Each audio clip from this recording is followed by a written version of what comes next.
Le calife Omar qu'Allah l'agrée avait coutume de se promener la nuit dans les rues de Médine, afin de voir si les gens avaient un besoin quelconque et pour assurer du bien-être de son peuple.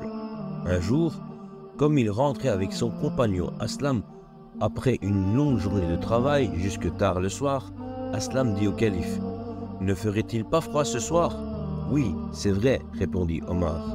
Omar remarqua brusquement un feu dans le lointain et demanda à Aslam: « Aslam, vois-tu ce feu là-bas ?»« Oui, je le vois. »« Je me demande qui a allumé ce feu, dit Omar. »« Je n'en ai aucune idée.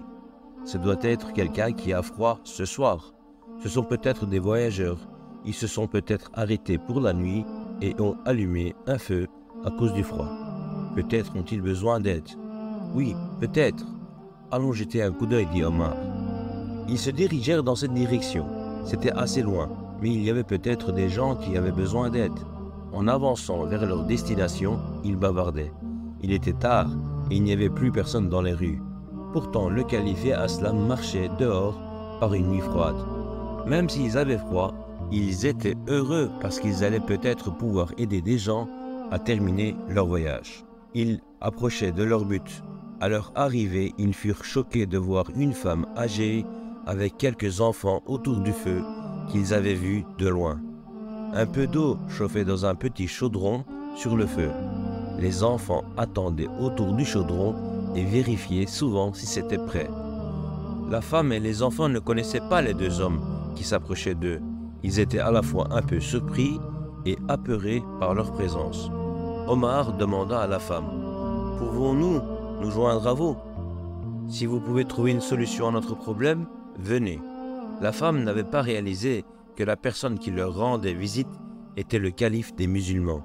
Il était, après tout, difficile de deviner qu'il s'agissait du calife, car Omar ne se comportait ni ne s'habillait pas autrement que les gens ordinaires. Omar demanda par curiosité: « Quel est le problème? » « Comme nous n'avons pas de toit, nous devons rester dehors par cette nuit froide. J'ai fait un feu pour réchauffer les enfants, » répondit la femme. « Pourquoi les enfants pleurent-ils? Ils ont faim et je n'ai rien pour les nourrir, dit la femme. Qu'est-ce que vous êtes en train de cuire dans le chaudron? La femme leur montra ce qui était en train de cuire dans le chaudron et ajouta: Comme nous n'avons rien à faire mijoter, j'ai mis des pierres et de l'eau dans le chaudron et je les fais bouillir. De temps en temps, je mélange l'eau pour occuper l'attention des enfants. Je pense que si je gagne un peu de temps, ils vont s'endormir. Je n'ai pas trouvé d'autre solution pour les calmer.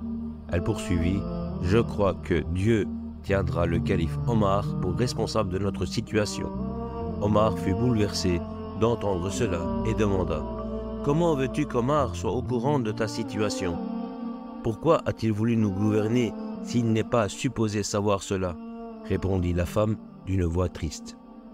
Ces paroles ébranlèrent le calife et il demanda à Aslam de le suivre. Ils quittèrent la femme et ses enfants sur le champ.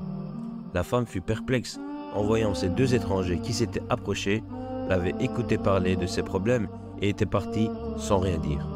Le calife, Omar et Aslam se rendirent à l'entrepôt de nourriture de la ville pour y chercher un peu de vivres pour la famille de la vieille dame.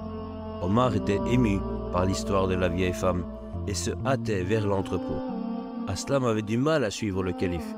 Finalement, ils arrivèrent et mirent dans un sac la nourriture dont avaient besoin cette femme et ses enfants. Aslam comprit ce que Omar allait faire. Il voulut donc porter le sac. Pourtant, Omar l'en empêcha en disant: « Non, Aslam, c'est moi qui dois porter le sac. Je ne peux pas te laisser porter ce sac, je suis ton aide. S'il te plaît, laisse-moi le porter pour toi, » insista Aslam. Mais Omar était résolu au point d'ordonner à Aslam: « Mets ce sac sur mon épaule. » Aslam insista: « Comment puis-je te laisser porter ce sac sur ton épaule? Je suis responsable du bien-être de mon peuple. C'est moi qui suis supposé résoudre leurs problèmes, » expliqua Omar. Le grand calife porta le sac pendant tout le trajet, dans la nuit froide, et le donna à cette famille. Les enfants attendaient toujours que leur repas soit prêt et la femme paraissait encore plus triste. Elle continua à tourner l'eau dans le chaudron en disant: « Dieu punira Omar pour cela. » La vieille femme et les enfants furent surpris de voir revenir Omar et Aslam, qui étaient ces deux hommes qui leur rendaient visite 2 fois cette nuit. Le calife posa le sac, aidé par Aslam. Le feu sous le chaudron était en train de s'éteindre. Après avoir demandé la permission à la femme, Omar se mit à genoux et ranima le feu. Pendant ce temps, Aslam ajouta le bois qu'il avait ramassé, puis Omar ouvrit le sac et y prit un peu de nourriture pour le faire cuire.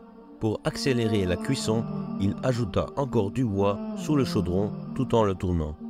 Enfin, la nourriture fut prête. Les enfants n'attendirent même pas que la nourriture refroidisse un peu. Le calife mit la nourriture dans leurs assiettes. Il invita les enfants timides à manger, en leur tenant la main. Les enfants avaient si faim qu'Omar remplissait leur assiette pendant qu'ils mangeaient. Au bout d'un moment, les enfants furent rassasiés et commencèrent à jouer ensemble. La femme était si heureuse, elle pensait « Qu'aurais-je fait si ces hommes n'étaient pas venus nous aider ? Comment puis-je les remercier ?» Se tournant vers Omar, elle dit « C'est toi qui aurais dû être le calife à la place de Omar. »« Pourquoi dis-tu cela ?» demanda Omar. « Parce qu'il ne s'occupe pas des problèmes de son peuple. Mais toi, tu nous as aidés alors que tu ne nous connais même pas. Va voir le calife Omar demain matin et raconte-lui ta situation. Peut-être te versera-t-il une pension et tes enfants vivront aussi heureux que les autres enfants, dit le calife. » Les enfants s'endormirent pendant qu'il parlait, et le calife et Aslam rentrèrent chez eux satisfaits. La vieille femme décida de faire ce que les étrangers lui avaient conseillé, et de rendre visite au calife Omar au matin. En allant chez le calife, elle se demandait s'il allait l'aider. Elle arriva au bureau du calife très soucieuse. Elle frappa à la porte et entra. Ce fut une surprise totale. Le calife n'était autre que l'homme qui, la nuit dernière, lui avait apporté un sac plein de nourriture.